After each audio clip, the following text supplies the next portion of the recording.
Kuya, pwede palang rep sa patrol? Ang lalaki nyo kasi magpapayat kayo. Wow. Ay, Try kayo mo bumabadyan ka siya kaming lahat.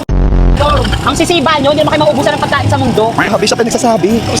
Kumagano na yung motor. Tapos narinig ko yung motor, sabi ng motor, mag-jeep na lang ako. Diyan? Grabe nilakad namin ni Kuya. Huh?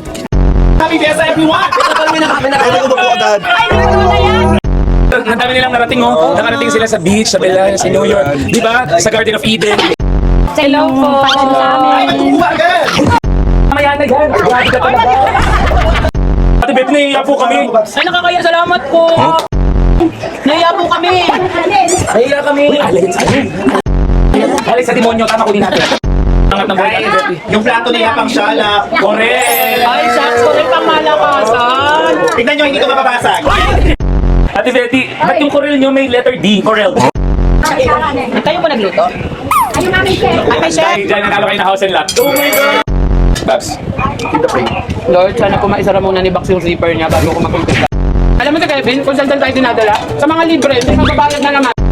Aling Betty, ano pong sikreto sa mahabang buhay? Secret nga, iba sasabihin sa'yo. Ano nga po ba? Matatabain ng matatabang karne. Paano po yun? Si Mami din hinihimas ng hinihimas sa braso. Alam, di ba yung hinihimas ng braso ng Mami din? Nagkaanak siya ng tatlo. Hiya kayo. Kaibigan mo ako. Hindi mo kami dito. Pag ganun ba yun?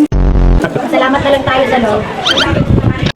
Pwede niyo daw i-take out yan. Uy, gugulo ka kayo. May tupperware ba kayo? Okay na, kain na tayo. Uy, kain na kayo. Ano, papapicture daw po. Hindi ka nakasya. Baka sumapit ka naman. Ganun. Wala ka pa itong bahay ko. Uy, grabe oo, sa maliit. Maliit na tingnan gawa nito. Anyways, kamusta po si ano? Kaya pala si Mami di kanina lumabas sa banga. Wala kayo nakatara dito. Sabi ni Mami, kilala daw ako ng bata. Itanong ko kaya yung middle name. Anong middle name ko? Lolo. Oo, tama na. Ano po pala yun?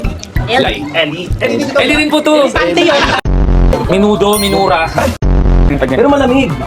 Kung malamig na, gusto ko sa hospital. Hindi! Palay. Wala naman fruit salad na mainit. Ulo ko, mainit na sa'yo. Ba't kulay puti po ito? Wala siyang toyo. Oh, sana ko walang toyo. Yung kaibigan namin lagi may toyo eh. Tingnan mo, Kellis Wright's christening. 1962? Ate Lynn, kung gamitin mo to, birthday mo ata to eh. Ang ganda, no? Ate Lynn, sa amin, lagayan ng tunabo ng lola ko. Pag gusto mo tumiga, sabihan mo ko. Ayoko, Ate Lynn eh. Dito sabihan mo ko. Ate Lynn, wag na. Sa Sabado pwede ka, te? May nararamdaman ka na? Ano nararamdaman mo? Cholesterol. Gusto mo kasi high ceiling eh. Ate Lynn, gusto daw niyang gatong bahay. Okay lang, malis na kayo dito. Walang hagdan, Kevin. Kaya nga sabi ko sa'yo, magbunggalo ka. Kasi lumilipad sila pa akyat. Ate Lynn, nakakaya. Pero alis na kami ha. Pero pabaon lang saglit kapag Ate Lynn, dalawang kaldereta daw. Tiliniwan ko na to dito ha. Hoy, hindi kayo. Para may makain sila. Eh, ba't inubos mo lang ng kaldereta? Eh, yung minudo, malulungkot yan, mag-isa na lang. Sama mo na rin. Oh, sure. But next year pa. Next week. Kailan ba? Hello po. Gano'n na kayo katagal dyan sa loob? Parang ano ah. Bye-bye. Te, wala na, te! Ay, wala.